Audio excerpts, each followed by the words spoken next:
You're now watching This AFC South Show on Curtis Podcast Network.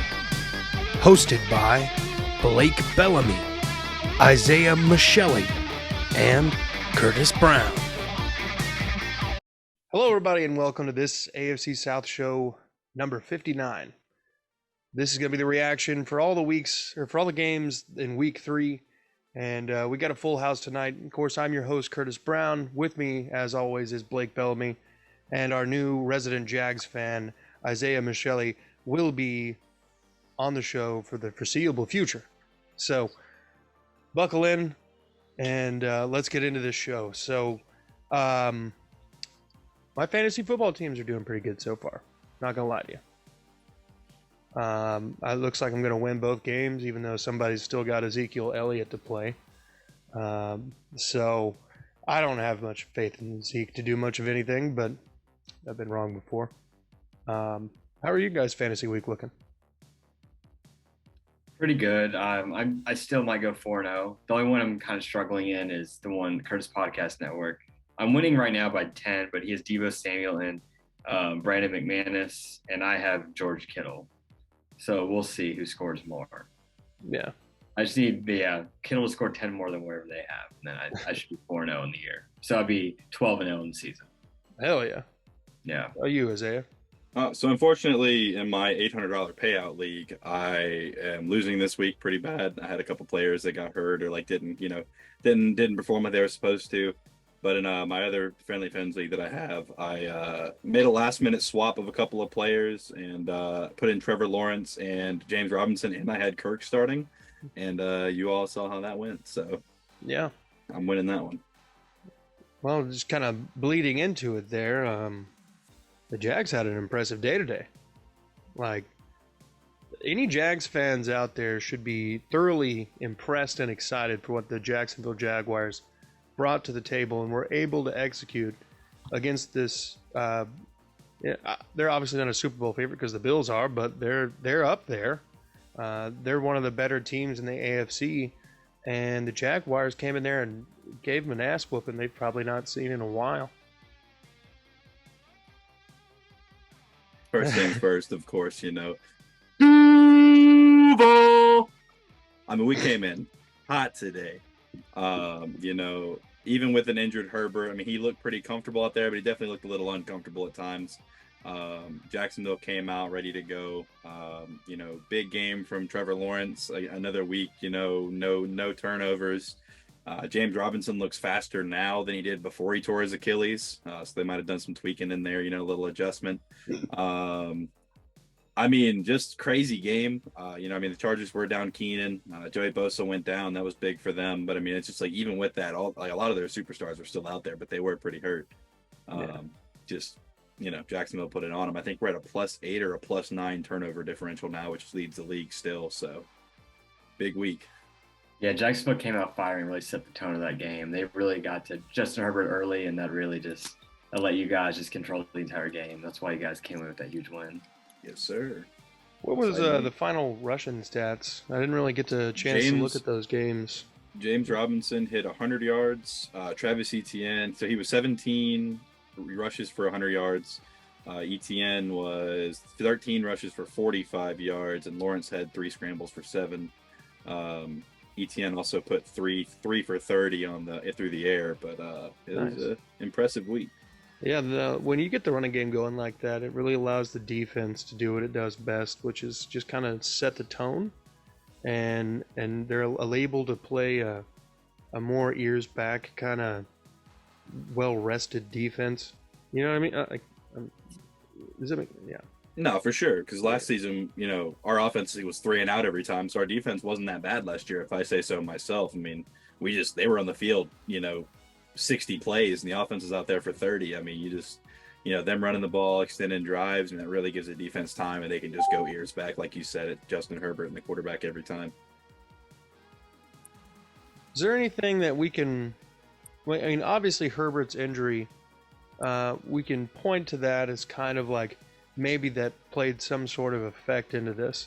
Were there any other dynamic players for the Jags today that really should get some love today? So I think number 27 overall pick, Devin Lloyd. I think he's going to win Defensive Rookie of the Year. Of course, I'm a Jaguars fan. He had a pick last week. He had a pick this week off of a tip pass. He had 3 passes defended today. One of them was deep downfield to Gerald Everett. He got a hand in there and broke it up. He had 7 total tackles. I'm pretty sure he leads all rookies in tackles. Of course, all the games aren't finished yet, so that could change. But Devin Lloyd came up huge for us. And then Trevor Lawrence, I mean, what a year 1 to year 2 jump. I mean, you see that from most quarterbacks, but I mean, he's really coming into his own with this offense. I mean, getting actual weapons for him definitely helps, and having an actual competent head coach and coaching staff is nice, not asking them to defend their resumes because they're losing. It's just players. I mean, Devin Lloyd came up huge. ETN's looking pretty decent, but Robinson, dude, I mean, you'd never know he tore his ACL, 6 months, 7 months ago, whatever it was. I mean, that's just insane. Yeah. Man, there's a lot to look at with this Jags game and say, wow. In the sense of nobody had expected the Jags to do anything this season. And through 3 weeks, they're alone at the top of the AFC South. Is this something that you may have thought was going to happen as a Jags fan going into this season?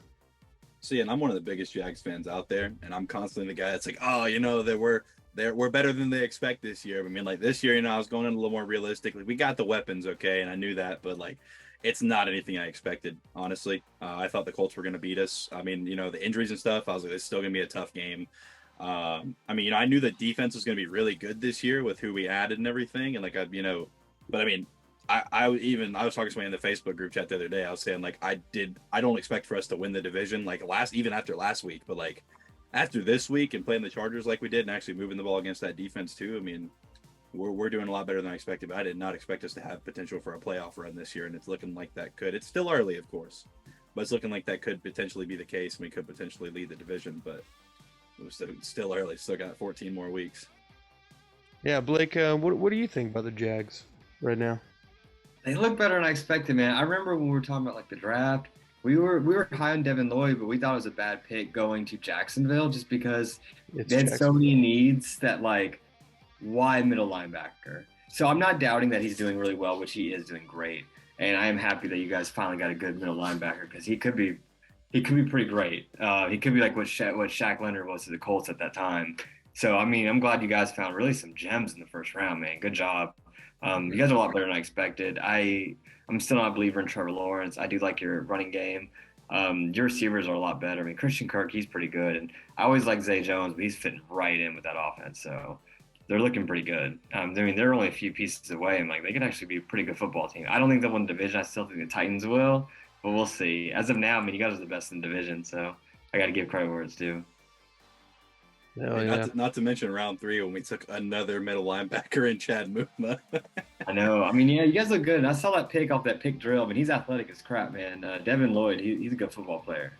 He's looking really good. And James Robinson, man, I mean, for being a football fan, I'm really enjoying him, but I wish ETN would, fantasy-wise, do a little bit more.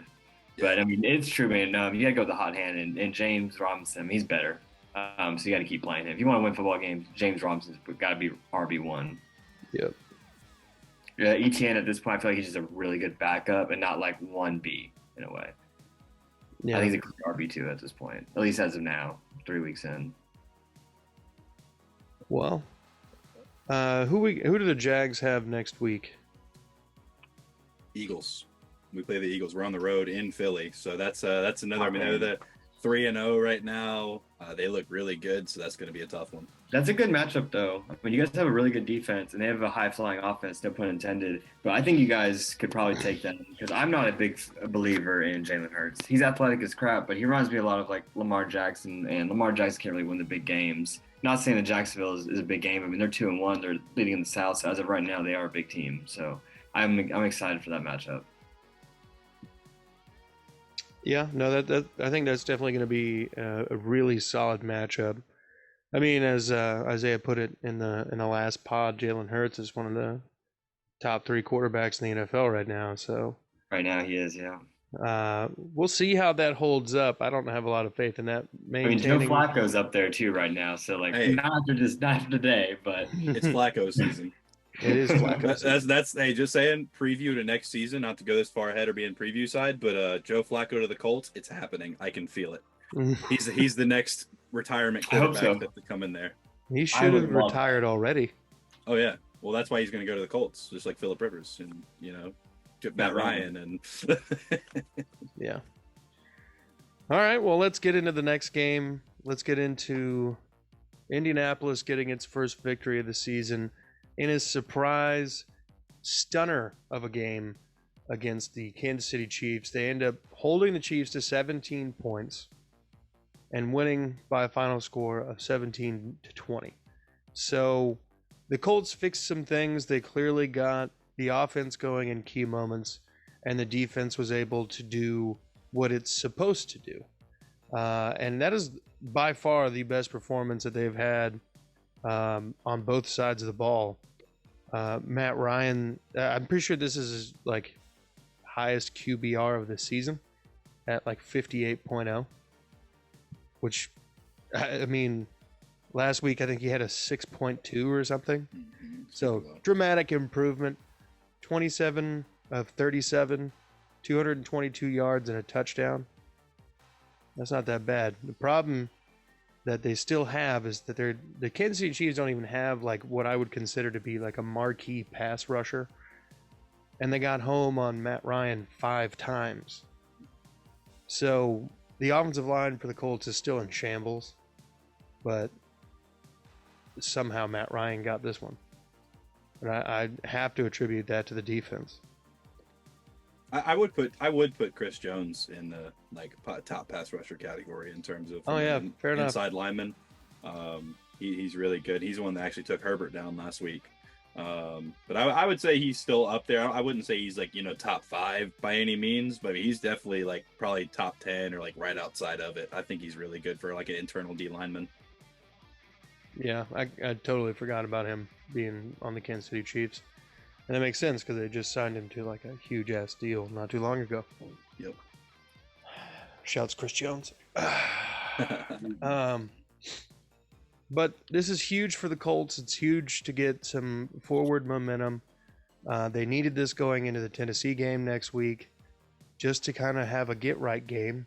And they both ended up getting a get-right game right before the preseason marquee game on everybody's calendars was the Colts and the Titans in week 4 and week, or was it 4 and 7 or something? Or is it 5 and 7? I think it's, you guys play this, or they play this week, right? Yeah, so 4 and 6. 4 and 6, yeah, so split by a week. We're like that later in the season too. Like the Titans and the Jags, they have like 2 games, they play again. Like yeah, it's weird. It's really weird this season. I hate it. Like I want one in the beginning half and one in the second half. Like, yeah, it's boring. It's playing the same team back to back, really. Yeah. It's like NBA. Just having a series of just 4 games in a row. Oh, they lost the series tonight. I would love to see the Saints and Tampa do that, just because Lattimore and Mike Evans murder each other. Oh my God, they would fight to the death. Yeah, by game 3, they're both dead. So that'll be exciting to see. Except for the fantasy owners of Mike Evans. Rest in peace. Hey, I managed to survive this week so far without Mike Evans. Too bad the Bucks couldn't. So it looks like they were able to create two turnovers today to their own 1 fumble. And that, I think, is what probably was the big differential here. That and the Chiefs were 3 of 10 on 3rd down, 6 of 15 for the Colts. It's not necessarily much better, but at least you're converting the damn things a little bit more. Woof. Really looks like efficiency was just not on par today with either team. We really need Colts representation. So it's so hard to talk good about the Colts. It really is. So if you're out there and you've got the gumption, hit the comments section. That's how Isaiah's gotten on the channel. So hit the comments section and maybe we'll run a couple with you, see how it works. So, but before we do any more disrespect to the Colts, let's just go ahead and congratulate them on the win. Yeah, none of us had the Colts win, ponies. None of us. All right. Yeah, I think I said the Colts or the Chiefs are going to win because I'm not stupid. I think that was my quote I said last week. But I guess I'm stupid. I said something similar, so I'm in the same boat.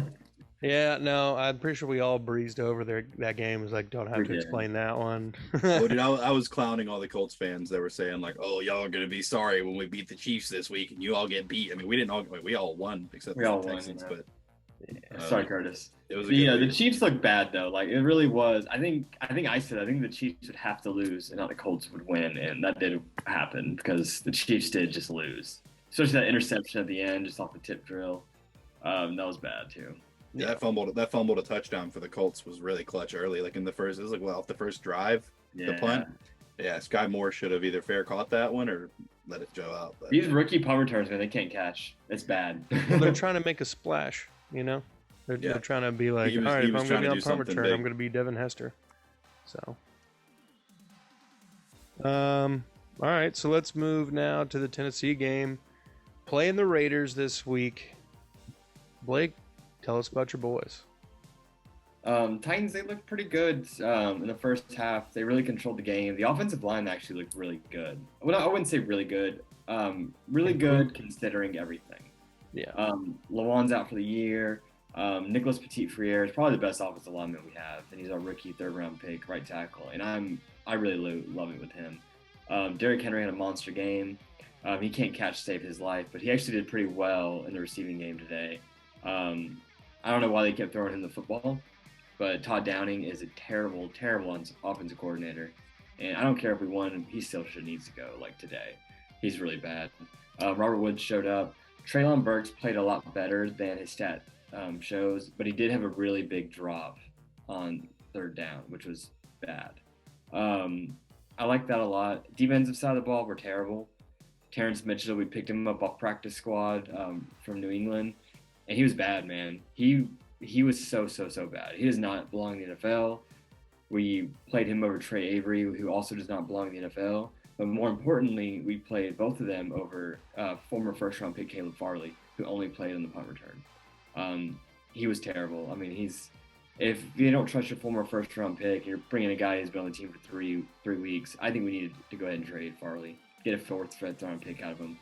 Maybe trade him to a dumb team, get a third. He has no trust with his coaching staff. He's terrible.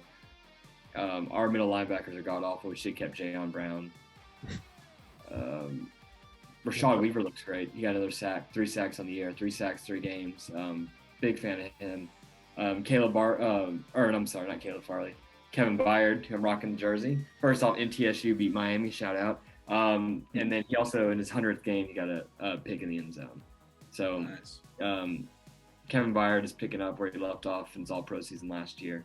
And punters on the special teams, punter rookie Ryan Stonehouse is just a beast.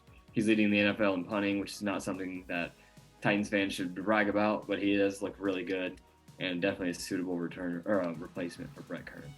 Yeah, no, he can absolutely bomb that ball.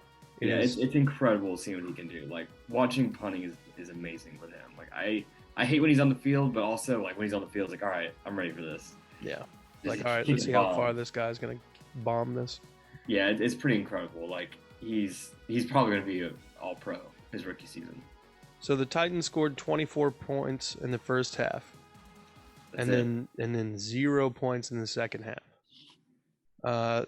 What adjustments do you think the Titans should make to kind of keep that momentum going? First off, we got to do something with our defense backs. They're so bad. That's what it is. We took a huge lead in the first half, so the Raiders came out passing, and we don't have the corners to stop any receiver. I mean, apparently, what's his name? Mac Higgins? What's his name? Mac Hollins. Mac Hollins. I've never heard of that man in my entire life. And apparently he's the best wide receiver in the NFL. Did you guys know that Mac Hollins is the best wide receiver in the NFL? Because I had no idea he's the best wide receiver in the NFL. Because he made Devontae Adams look like a number 3. So this guy was lighting it up. And Terrence Mitchell made Mac Hollins look that great. It's sad. You got to do something with these defensive backs. Trade something. I don't care. Trade your first round pick next year, second round pick. I don't care. We need some offensive linemen and we need some defensive backs that can play football. Because we have probably the worst defense in the NFL right now. You guys can have Shaq Griffin if you want him. I'll take him. He's better than Terrence Mitchell. Wasn't Avery, I know you mentioned his name, wasn't he the one they had shadowing Stephon Diggs last week? Yeah, great coaching, huh? That's insane. Undrafted rookie out of Rutgers. Yeah, he was getting exposed heavily. And they had Terrence Mitchell over Devontae Adams and Mac Hollins today. He's been on the team for 3 or 4 days. Yeah. Embarrassing. Terrible coaching. Well, it's what the Titans do, you know? All of last season, it was plug and play. Everybody's like, oh, Mike Vrabel, coach of the year, brought in a bunch of guys off the street. Now it has to happen more, and thereby the ratio of, like, success to failure is in flux here. Yeah, there's 11 starters on injured reserve right now. That's what I'm saying. That's what I'm saying. And then you got preseason. They go soft in training camp, and then they don't play preseason. And then they're so surprised that everyone tears ACLs week 1 on non-contact injuries. It's like, it's ridiculous, man. It's bad coaching at this point. I love Vrabel, and I don't want him to be fired like some people do, but he's got to, like, swallow that pride and actually learn how to take some constructive criticism. Yeah. Well, that's probably the New England Patriot in him. You know. It is, yeah. And look how it's working for Bill Belichick now. His ass might get fired, too. I hope he does. Belichick is not a good coach. I'm sorry, but that was Brady. That was really the defense, honestly. And the defense, yeah. The first 3 rings were defense. I was about to say, I think 5 out of his is he 7 now, or do you have 6? Yeah, 7. He's had great defenses. I think 5 or 6 out of his 7 where he had like top 5 and top 10 defenses for every single one of them. Yeah. So the defense gets thinner, and it lost for the Titans. Zach Cunningham and Christian Fulton got hurt. Yeah, Fulton. I feel like he just doesn't want to play football. Like he's our only decent corner. He can be very good, but he's also can be terrible, and he's always hurt. So like he's actually the only player from that 2020 draft that's still on this team. That's those LSU corners for you. Yeah. Hey, what are you saying? I mean, I was about to say. Didn't Stingley went down last week? But he literally came back. That's good. He didn't pull an LSU on you guys and not play for the rest of the 2 seasons. Caleb probably should went to LSU. Damn. Oh, man. So one thing I noticed from the Titans game today is that Derrick Henry looked like he actually had the burst that he used to have. Mm-hmm. That's the first time all season that I think he's actually had the explosiveness that we're used to seeing at a 22. He's a very slow starter, and he again doesn't play preseason, so I feel like this is like preseason week 3. I think next week he'll actually play some football. Now he's knocked the rust off, and now it's time to get out there and actually do the damn thing. Which is great because it's Colts week. Yeah. The Texans and the Bears, final score 23-20 in favor of Chicago.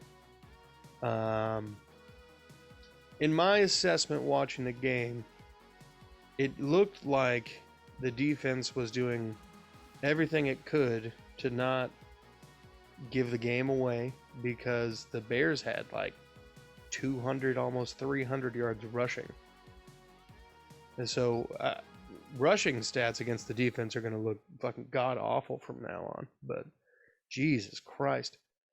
Khalil Herbert had himself a day on the defense. Yeah, he did. Good. Against him twice on the bench.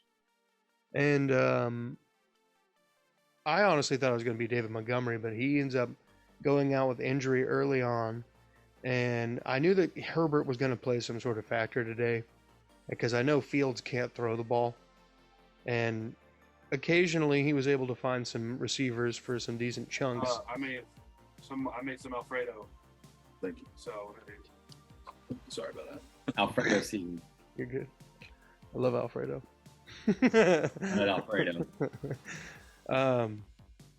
But there were definitely parts of this game where Houston had the opportunity to go ahead and extend the lead and like actually take control of the ball game, and they just did not let that happen at any point.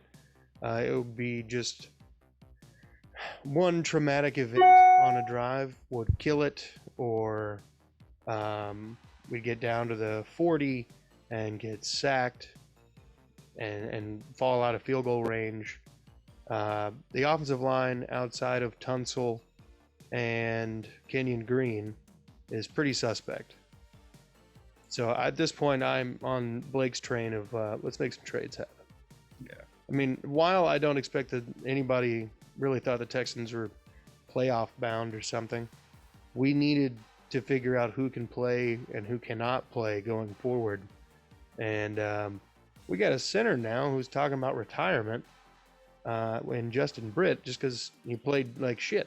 So they need some answers.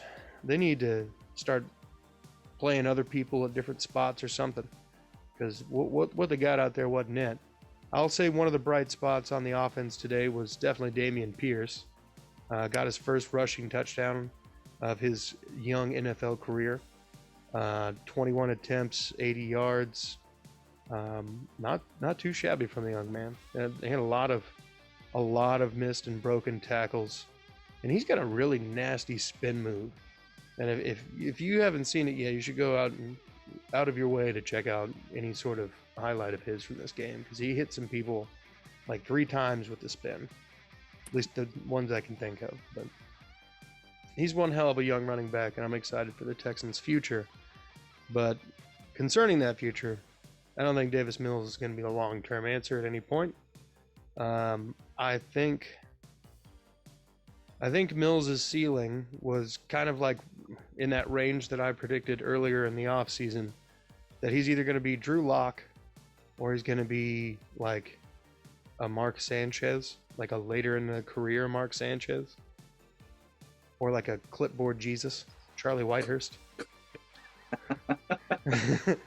Not good people to be compared to. Yeah. So they made a lot of money though. They did. I mean, shit. Chase Daniels, one of the most brilliant men alive, for just the way he's able to parlay doing. He's preparing like he's the starter if he's any good at his job, but like he's not starting. We know he's not going to start. Even if Justin Herbert broke a leg off, like if his leg fell off, Chase Daniel is not starting that game. Herbert's gonna throw a peg leg on, and he's gonna, go out there. Yeah, and just kind of duck walk his way around, walking around like Seamus from Family Guy. All right, well, the defense had some pretty good highlights. Jerry Hughes continuing his impressive season at age 34, added another 2 sacks, I believe, might be 1.5, but added another at least 1.5. And then Herbert wasn't really able to, or Herbert, what's his name?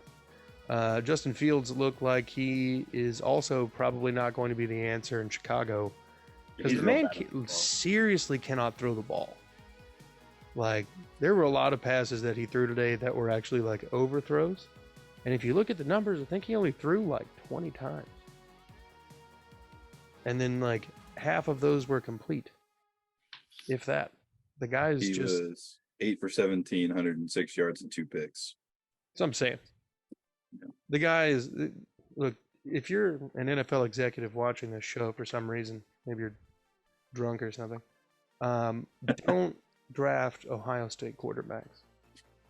Never. Not even in the 7th round. It's a waste of a pick. If they played at Ohio State and transferred to an SEC school like Joe Burrow, then go for it. But if they are a lifer or a transfer to Ohio State and they stay there, stay away. Just don't. All right. I hate Ohio State so much. I could tell. Y'all did get some good pressure on him today, though. Like y'all's D line was looking really good. They credited Hughes with 2, by the way. Oh, okay. They gave him the full 2. Bernard had a half, and Green had a half. But I think y'all had 9 QB hits in total, and 5 of those resulted in sacks. I mean, that's good. Yeah. No, I mean, we were able to get some absolute pressure on that man, but the running game is just, it's going to kill us no matter who we're playing. And it's bright spot for the Houston Texans today. Jalen Petrie had one hell of a fucking performance. His first 2 career interceptions, he comes up with his first career sack, and he looks like probably so far the second best player for the Texans out of the draft. I would rank Kenyon Green ahead of him just because of the just sheer magnitude of what he does. And then I think Petrie's outplayed Derek Stingley. I think they both have, but I'm thoroughly impressed with what Jalen Petrie brings to the table, and I'm excited to see that young man develop out of Baylor. So he didn't even really I forget how close the Texas A&M and Baylor are to Houston, and they're like right there. So I mean, these guys literally got drafted to basically their hometown team, and now they're ready to fucking come out and rep it. That's why Jerry Hughes is going off, is where he's from. He's from Houston. So a lot of people playing for their hometown team and a lot of energy for that. But I think outside of a couple marquee, I wouldn't even say marquee names, but young names and, older veterans who are definitely past their prime, outperforming their contract, there's a lot more questions developing as the season goes on for the Houston Texans. At this point, though, I was thinking about this. At what point do the Texans just go to Kyle Allen? It would take a lot. I mean, would it though? Because Davis Mills is a 3rd-round draft pick. It's not like you're wasting a 1st-round draft pick on a quarterback who isn't working out. 3rd-round draft pick, he could be cut next season. Yeah. And they wouldn't even bat an eye. Financially, that wouldn't even hurt them. So I think he's better than Kyle Allen, because we've seen Kyle Allen. He's nothing too special. Yeah, but I mean, at a certain point, this is Davis Mills' first game with an interception this season, and he had 2, and one of them was just an ugly late game interception that cost him the game. Ended up blowing it. He threw an interception inside their own 20 with like a minute and some change left. So that set up the game-winning field goal for the Bears, and that was all she wrote. So this loss is squarely on the shoulders, as well as last week's loss, squarely on the shoulders of Davis Mills, at least in my opinion, and probably other people. But coming close to our end here, fellas, we got any closing comments?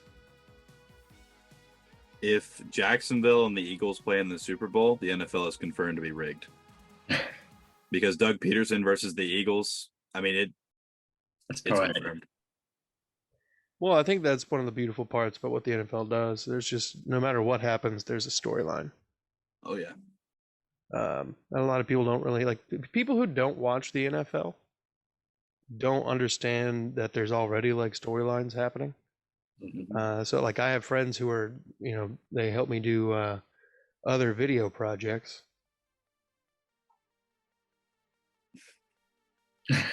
and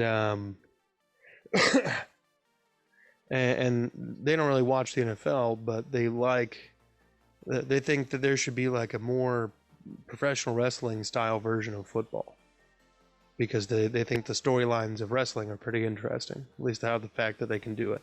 I think it's probably need a Hard Knocks year round, but for more teams. That'd be kind of cool, because you would see a storyline behind that. Yeah. Oh, I think every team should do that for themselves. Every team just every year made a team documentary and then released it. Jacksonville does. Oh, see? Jacksonville is way ahead of the curve. Yeah, it's called The Hunt. They do it every year. They started, I think, 2 years ago, or the Urban Meyer season might have been the first one. But yeah, they do The Hunt, and then they put out 3 to 4 videos, and they're every couple of weeks in the off season they put them out. Nice. Yeah, that's a way to keep people interested and hype it up. Hey, it made people think that Urban Meyer might be a good coach, so it obviously does something. Tells you the power of TV. That's all I'm saying. Yeah. Blake, you got any closing comments about your boys? Yeah, I don't understand why the Titans are obsessed with Jeff Swain. I know he got a touchdown today, but he's not good at football. They need to put in Austin Hooper, who he paid, or Chico Conco, who he spent like a third or fourth round pick on. So I don't understand why we keep using Jeff Swain, who's just an okay blocker and subpar pass catcher. Why not use the guy with some wheels, who's the fastest tight end in the NFL? He's probably the least athletic person on your roster. Probably. Yeah, Jeff Swain. If you look at that guy, like you'd be like, oh, does he work at Publix? Like he does not like look like he's in a Shout out Publix. Yeah, shout out Publix. 2 episodes in a row. See how long we can keep it going. By the way, Publix, if you wanted to sponsor. Yep. I did 6 years working for Publix, so shout out. Shit. It sounds like I don't think that's how we want to do. I did 6 long years in the. It was 6 long years. into the green shirts, that's for sure. Oh God. Well, the Texans can't keep doing what they've been doing. They've actually got to get the connection between Brandon Cooks and Davis Mills going next week. Yeah, that was Otherwise, I don't understand what the experiment's going to be. If the experiment is to figure out if Davis Mills is the future, then when do you pull the plug? You know, so if they can't get that connection going, this season's pretty well flopped. And I think he just has some sort of like yips right now. Like he's just too nervous about losing the job and therefore not flinging it like he could. I do have a question about that actually, because I just like at first glance, it looks like they were taking some deep shots today, based on like receptions versus yards. Were those deep shots, or was a lot of that like yards after catch from the receivers? So I know one of them was like 3 catches for 63 yards, but he had like a 52-yard long like. Yeah, that was probably like a 30-yard pass, 22-yard rack. Okay. So I mean, 20, 30 yards. It's a deep shot, yeah. but like the interceptions he threw were a lot short stuff. Yeah, shorts. Like it's an underneath route to Rex Burkhead that Roquan Smith read like a book. So anyway, if they can get some sort of connection between Brandon Cooks, Davis Mills going, there might be some sort of hope for the 6-win season that a lot of people were thinking is possible. But if not, I definitely see a first overall draft pick in our future. But that brings us to the end of the episode. So we have 100 sub goal by the end of September, and we're at 68 right now. So one lucky new subscriber who comments on this video, something they took away from it, even if it's some sort of detail in Isaiah's closet. It could be anything. So if just comment, and you'll be eligible to win 1 free item from the channel merch store. And I'll be uploading some new stuff soon to that. So keep your eyes peeled. Link in the description. Guys, thanks for coming on. And see you guys. Probably have another one of these coming out about Thursday. Thanks for having me again. Yes, sir. Let's go.